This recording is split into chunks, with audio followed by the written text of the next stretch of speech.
right? So keep those things in mind as you're understanding, is this what my client is presenting to me? In what capacity, in what intensity? Now we talk about the concept of attachment versus investment. And so here's the difference. The attachment is concerned with the development of feelings for the baby. Okay, feelings for the baby, for what they're carrying. And although we have presented to you the research that it doesn't matter how far along you are in the pregnancy, there is attachment. There's also research that indicates that that 30% of subjects studied showed a strong relationship with the fetus within the first trimester. 63% showed a higher, stronger relationship with the baby within the second trimester, and that increased when the child was getting closer to full term. So it can happen either way.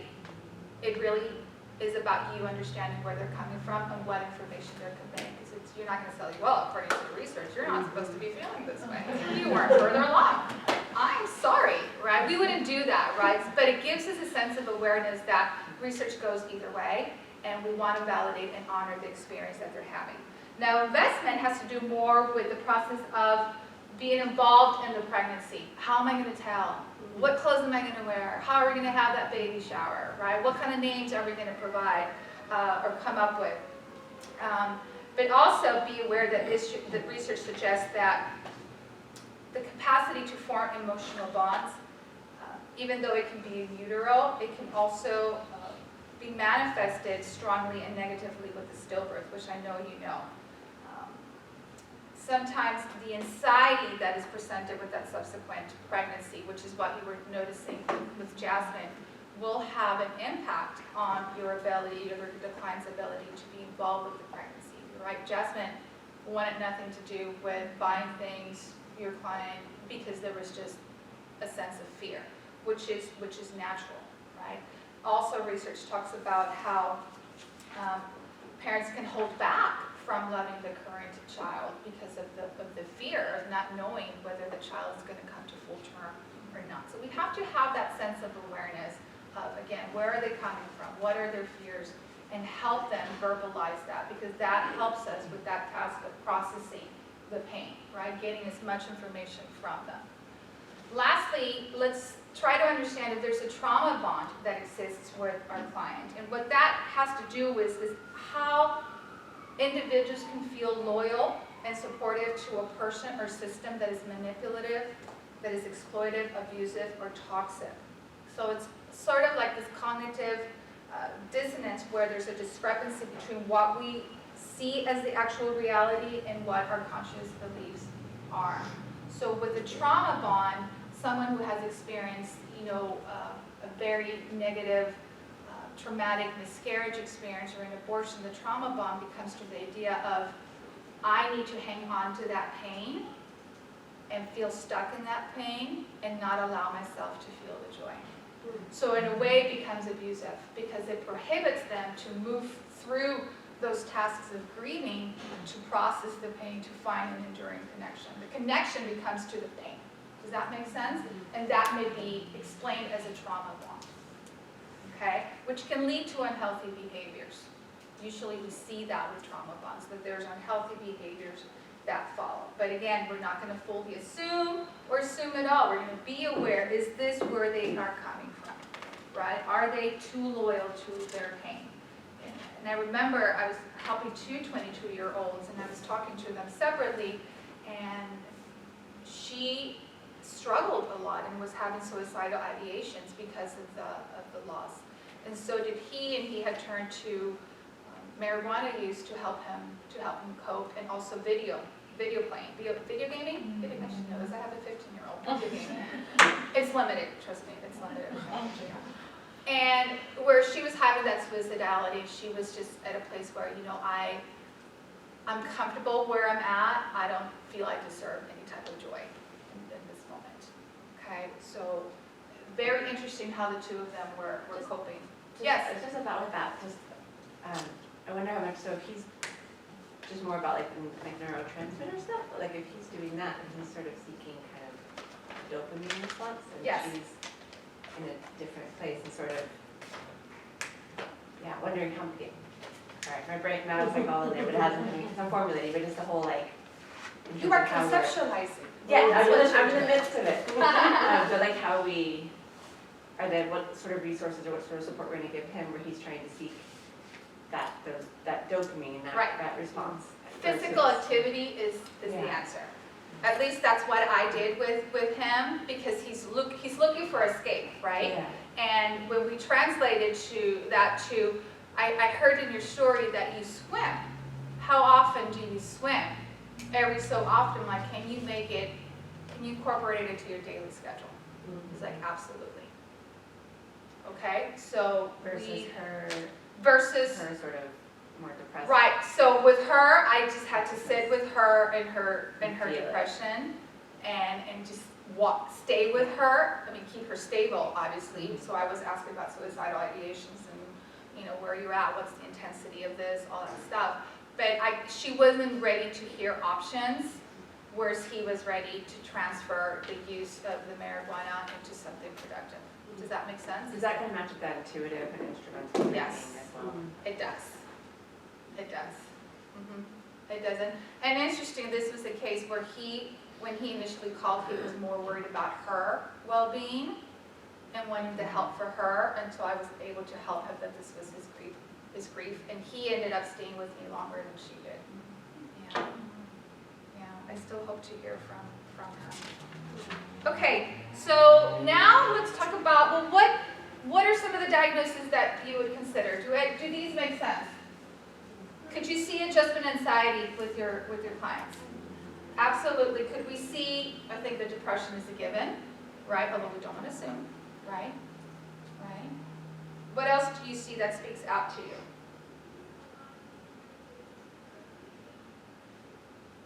Any of these that you have utilized in your practice? Any of these diagnoses? Okay. Okay. So we're going to talk, did we talk about the Unified Protocol here? Is that after the break? I think that's after the break, right? Is that after the break? Okay. We're going to see how this all interplays with the Unified Protocol. But again, when you are considering the diagnosis, and I know that the DSM-5 is wonderful in order to help us, we do need to distinguish the differences between grief counseling and grief therapy, right? Because what they may be presenting to us in terms of even asking questions such as the timing and the magnitude of the event, the circumstances of the loss, right? Their cultural backgrounds and norms. Did they have the opportunity even to memorialize or are they delaying that, and what is the reason for it, right? To help us differentiate, is this within that normal grief, so to speak, or are we looking into something more serious because now it's prolonged? And Warden helps clarify that when he tells us that grief counseling involves the facilitation of the tasks of mourning within a particular time frame. We're not given what that time frame looks like, okay? But with grief therapy, it involves more of if the client is manifesting some of those somatic symptoms, right? If the client is showing some kind of exaggerated grief response, which is very subjective, as you can imagine, right? Then we're looking at more of a longer term grief therapy related rather than the grief counseling. So I do grief counseling via phone because it's very short term and it's an initial process.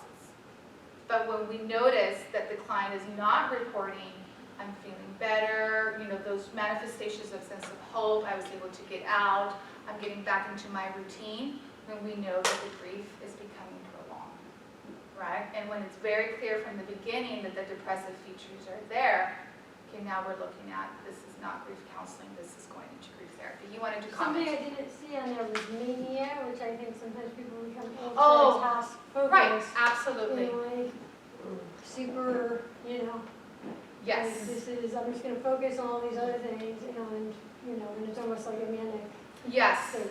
Yes, absolutely. That would be another consideration, absolutely. Any questions or comments on that?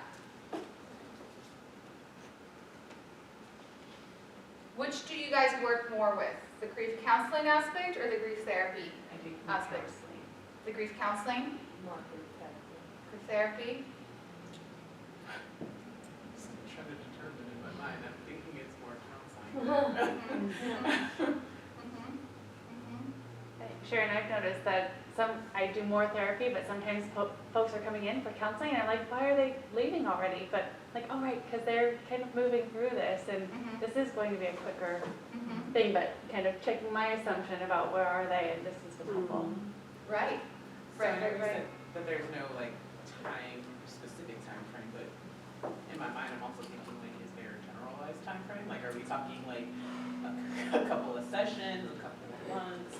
See, and it all depends because Yeah, if like a you, couple if of you, years. I think it was, remember Rebecca's story at the beginning where 40 years later, this woman is telling her story for the first time. Think about how prolonged that grief was, although it could have been repressed, right? That has been my experience where it has been repressed, it has been avoided, and here now the opportunity presented itself for them to talk about that, right? But the research talks about following women who have, for example, a history of depression, following them 2 or 3 years after a subsequent pregnancy because that's when it can hit. There's also research that shows that the manifestations of the grief don't kick in until menopause sometimes. So it's varied, right? So again, we can't assume that there's a specific timeline. It sort of becomes that subjective, well, what are they showing me, really? How are they, are the physical symptoms there, right? The headaches, if it's headache, if it's tension, backache, problems sleeping, concentration. What are they telling me in terms of their life? How are they feeling about the activities that they're doing? Has there been a loss of interest in things, right? Et cetera, for how long has that been going? Is the marker the reproductive loss, or is it something else, right? Yes? Oh, I think in the morning, it had been brought up that the meaning of the loss or the meaning of the event might change. I mean, when you're talking about sometimes it's prolonged, but maybe it's just because of the time of the event, it wasn't a loss to them. But now, years or decades later, because of their life circumstances, it becomes a loss. And I was going to say too, you probably already mentioned it because I stepped out for a moment, but Dr. Warden's book on grief counseling has really excellent, I think, on this. He talks about the mitigating factors and some other cues to kind of help you to know to distinguish this. We don't have that book here, but if you're not familiar with it, I definitely encourage you to order it off of Amazon. So I think we have it on our recommended reading list, right, Sharon? Yes, we do Dr. have a Warden's recommended book? reading list, and we have the references and suggested reading in your booklets as well. And definitely Warden is one that is really great in using to get us through more clearly, more specifically those the differences between the two of them. Okay, so before we go into our next case scenario to wrap up this section, I wanted to again stress the importance of that relational cultural therapy as one of the treatment methodologies. You know that at Life Perspectives we come from that eclectic background because each client is different and they're not always going to respond to the same technique or the same theoretical background. So become familiarized with that and really, if anything, become masters at creating that relation. Studies show that typically 60% of clients don't return for consecutive sessions. So if you already are seeing your client more than once, that's a big success. It really, really is. So know that your techniques in terms of that relational building are effective. So see how you can expand on that through that culture of humility that we were talking to you, avoiding those microaggressions, et cetera, et cetera.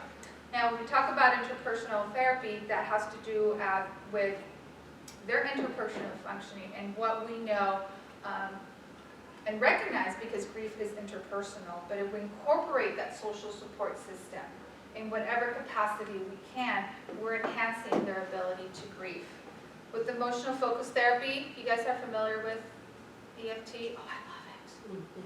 I didn't have this when I went to graduate school. Okay, more of the traditional CBT, systems, which I still have a foundation on, but just the growth of the extensions of these different therapeutic interventions and theoretical models is it's just so enriching. It really gets me all excited about what can be done. But why this one matters is because we tend to avoid negative emotions. We don't really seem to understand them, right? We're more comfortable with the feeling at peace, the feeling of calm, the joy, the jitteriness. But when it comes to feelings of anger, frustration, right? It is uncomfortable. With feelings of pain, it's uncomfortable. We don't necessarily know what to do or how to regulate ourselves. So that's where emotional focused therapy comes in. And of course, acceptance commitment therapy, that's become another one of my favorites. I work with interns as well in a counseling agency, and we use a lot of this, helping the client regain an understanding of where their values are. And think about that reproductive story. When they're putting value and having that sense of a family, and the family has not manifested, but they still value having a therapy, that can give them such a sense of empowerment in terms of rewriting their ending, right? Well, if that's your goal, if that's something that you value, having children, how can we make that come to fruition for you, right? Is it going to be adoption? Is it going to be fostering, right? What is it going to be? Are you going to start a new nonprofit? More power to you, right? What is that going to look like? So helping them understand what those values and goals are for them. And positive psychology, which helps us move away from, the negative image of people, and it's more of a strength-based, and, how do we flourish, right? How do we create a new sense of self for ourselves? So these are just some of the additional theories that we encourage you to utilize as part of your toolbox. If you're familiar with one, maybe you can, study a little bit one of these and figure out how to incorporate that in your therapy session. So let's act. Let's act. This is part 2, and we're still working with Jasmine, but this scene picks up now in our 3rd session. The 2nd session was more of that psychoeducation on the therapy process, the goals of reproductive story. And I left her, because now I'm going to be the therapist, I left her with the assignment of reflecting on that past session and to consider 2 or 3 goals for our therapy. Okay, so keep in mind what we're trying to convey here. How are you noticing that therapeutic alliance? Is there any sense of a trauma that she's revealing that I'm about to kind of pull out of her somehow, explore? Should my direction be grief counseling or grief therapy based on what she's sharing? Where would I diagnose her, if any, based on what she's presenting? And what evidence-based theory would be recommended to use? And if you can't hear, just let us know. Let me pull this out real quick. After this, we will take a break, I promise. We do, right? Yes. Okay. It was promises. Okay. Well, hey, Jasmine, welcome back. It's good to see you. How are things? Yeah, things are okay. I did the assignment and I've been thinking about my goals and what I want to address in counseling. And I guess my biggest goal is to address this fear. I'm really just scared that something bad is going to happen to this baby. I remember you've mentioned that. Again, I want to remind you that this is totally understandable. What you have experienced is hard, and it would be threatening as you continue with this pregnancy. But tell me more about this fear. When did you first notice it? Well, actually, it was probably before Kevin and I got pregnant. Before this pregnancy? Yeah, the fear came during the miscarriage. I was thinking about when you were explaining the reproductive story last session, and then assigned me to think about my story and my goals for counseling. And I was thinking about it, and I don't know, I guess I started thinking about my childhood. I remember scenes from my childhood and the reproductive story development, kind of like the adult stages you talked about. But not all of them, but some scenes. Okay, good. I never really thought about it before, but it kind of made sense. Good. So tell me more. I mean, so I remember telling you last week that I'm a twin and my twin sister and I are close, and then I started thinking about how we dreamed about having our own kids, and we knew these brothers, and we were both gonna have two, like twin girls ourselves, and we're gonna live next door to each other. She lives in New York, so that didn't really happen, but anyway, then I guess that's the earliest I remember that starting. And we went to undergrad together, and we were at a fraternity party sophomore year, and well, I don't really want to talk about this, but we were with people we knew, and I was drinking a little too much, and I was taken advantage of that night, and I became pregnant. I told my sister, and she was the only one I told, and I vowed never to tell anyone else, because I decided to terminate. I had an abortion, and really, like, you and my sister are the only ones who know about this on the planet, and I mean, I think she knows about it, but like, we don't talk about it or anything. And I just remember how scared and alone I felt, and the process and the pain, and I guess I thought I kind of deserved it. Well, Jasmine, I hear that you've been carrying this weight for this long, and thank you for trusting me with sharing this, and know that you're not alone in feeling this way, and I'm sorry about the circumstances of how this happened, but I'm glad you're telling me, and it speaks about the inner strength that you have, having carried it for this long, and I'm here for you. I'm going to be here supporting you. It's been really hard, and I really wanted to tell my mom and even Kevin, but I couldn't. I just feel so guilty and ashamed about it all, and it's like if anyone else knew, they'd be just disappointed in me. I've always thought it would catch up with me, and now with all this, I've had nightmares and flashbacks, and like I get stomach pain, and I think about the abortion like it was yesterday, and you know, I was so excited when we finally got pregnant, and I just knew it was going to be a girl, and I was picking out all these girl outfits, and I was buying matching ones, like I thought I was going to have twins. I wasn't, but I don't know, when it happened, I guess I just felt like I deserved that.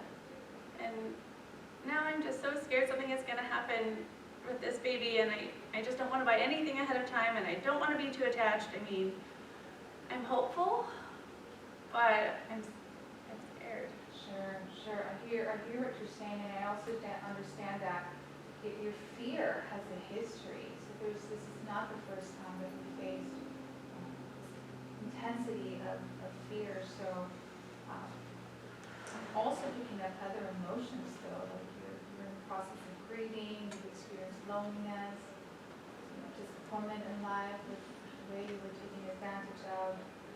But I also hear that you had moments of joy, if I understand you correctly, and that you have hope and such love for the child that you have, even for the one that you lost. Am I missing something?